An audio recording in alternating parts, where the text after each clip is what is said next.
You're being lied to, point blank. There are so many YouTube videos out there talking about the cost of living per month to live at a place like the Dominican Republic, and they're all wrong. Wrong. I'll even admit some of mine have been wrong because I never explained it the appropriate way, but that stops today. If you're new to the channel, my name's Jamie Gruber. I moved here to Punta Cana, Dominican Republic in 2022 with my family, and I share life abroad with all of you here on this channel. Appreciate you subscribing if you can. Well, you can. Be nice if you subscribe, but let's roll into it. I'm watching these videos right now, and you can see them. $758 to live in Dominican Republic per month, $1,000 or less in Punta Cana even. And there's one video I'm watching that says it's $1,400 US to live per month here in the Dominican Republic. Now, are all of these people lying? No.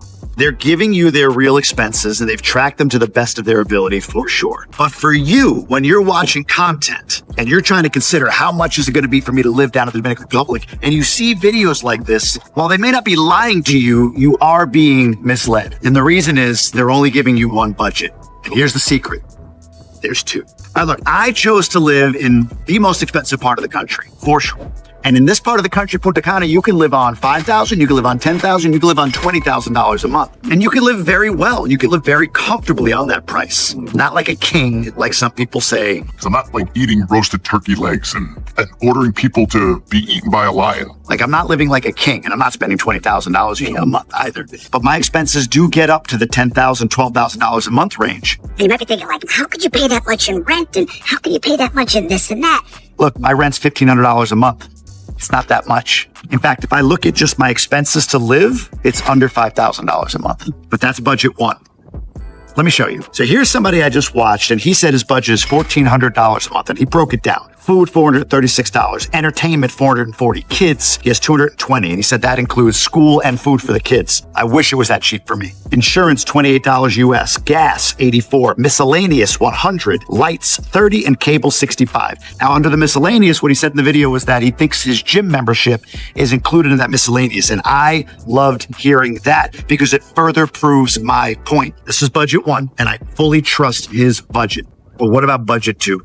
Let me paint this picture for you. 2 months ago, my microwave broke. A week ago, we had a tire pop. Last month, my wife's cousin was getting married in Puerto Rico, and we were scheduled to go. We ended up not going, but we still sent a gift. This coming weekend, we decided we want to go up to Samaná for a little vacation for the family. It's December. It's Christmas time. We got our kids some gifts. There were some donations we made to local kids and local charities recently. My sneakers were worn out and I needed to get a new pair because I used them at the gym. My kid lost his flip-flops and we had to get new ones. We have a dog with a bacterial issue and she needs little drops of prednisone in her food. We had to refill that. My sister-in-law is visiting and my mother-in-law, and they're going to be staying with us. So we need to get a little bit more food. And we're probably going to go out and do some things with them while they're here. We just had Thanksgiving with other expats and we did a bring your own potluck type of thing. And we brought some wine and other stuff over for everybody to eat. You get my point? Listen, I get so frustrated. No matter where you're moving, Dominican Republic, you see these videos from like Belize or Thailand where it's like, I live on $400 a month. And they show this backdrop of like the Four Seasons and unbelievable opulence for like $400 a month. And that's bullshit. You can live on $400 a month on budget A. As long as nothing happens in budget B, you'll be square. If you don't have kids, budget A is probably going to be less. If you don't have a mortgage payment, which this guy says he doesn't, he paid off his house, good for him, then your expenses are going to be less. But please stop listening to only fixed monthly budget A expenses when you're making your consideration to move here or anywhere in the world for that matter. At least acknowledge that budget B exists. And here's what I would suggest you do. Watch my content where I talk about the higher expense of living here. Watch other people's content where they talk about the lower expense of living here. Then I'd love for you to come visit, check out both, and you determine for you which standard of living you want. I am unapologetically American. My wife is Dominican. She grew up in the States from the age of 12. We like American conveniences. It's part of who we are. We want good bilingual schools. We want stable electricity. We want easy access to grocery stores and all of the things. We want a decent car. We want good Wi-Fi. We want to be able to go away and take a trip around this country whenever we want to. So that had to be a consideration in our budget, and it needs to be in yours as well. Now, after you've visited and you've taken a look at the two different standards of living and made a decision for yourself, which one is it going to be? Then outline budget A. What are you going to pay for rent or mortgage? What are you going to pay for a car? What are you going to pay for health insurance, regular insurance, school, gym memberships, food on a monthly basis, and so on. For my family of 4, our food bill is $1,000 a month. That's our grocery bill. It just is. Our gym membership is $250 per month for me and my wife. But here's what's crazy. You know what that $1,000 for food includes? It includes real food without pesticides and hormones all over it. You know what that $250 a month for each of us includes? It includes access to a modern gym with every amenity you could want, classes, plus a personal trainer 3 times a week for $250. So even on budget A, when I talk about it could cost you more, depending on what you want, what you get for the money is much more as well. But over here on budget B, I want you to go back for yourself on the last year, the last 3 months. What popped up? Whose birthday party did you need to go to? What wedding or funeral did you need to attend? What vacation did you decide to take? What Christmas gifts did you buy? What expenses were incurred over the Thanksgiving holiday? What did you have to buy for your kid's school Christmas concert? What did they grow out of clothing-wise that you needed to replenish and buy? What did they break?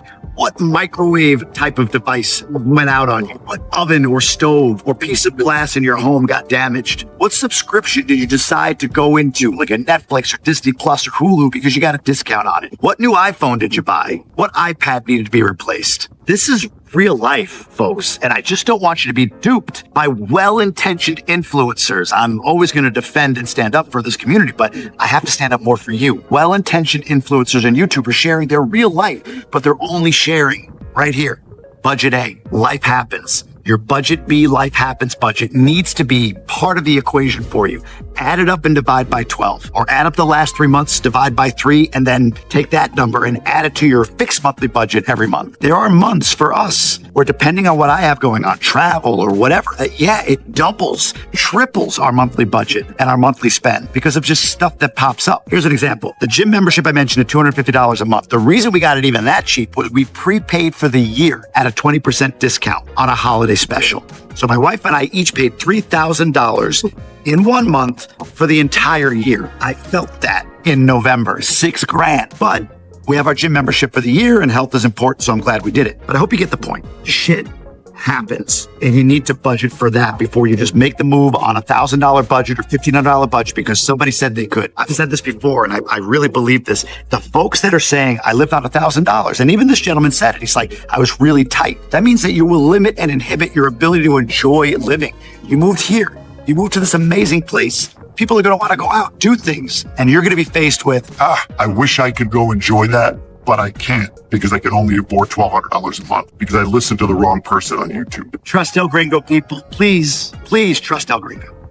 Now, look, if you are a budget person now, if you're a minimalist now living in the States and you're living on $2-3 a month, then absolutely you could do it for $1,800, $758 a month, whatever here. But most of us aren't. If you're a family with kids, kids cost money. If you're a retiree without kids, life costs money. You're going to want to have fun living here. You're not going to want to sit at home every day and just watch TV. What's the point? Stay there. You're going to go out for a drink. You're going to go out for dinner. You're going to go out to the beach. You're going to go out for entertainment. You're going to take salsa lessons. Budget B, people. Make sure you fill that out before you make this big move and do it based on somebody said that you could live on $14 a month. If you want more detail on this, I did another cost of living video here. You can check it out. I appreciate you subscribing and sticking around.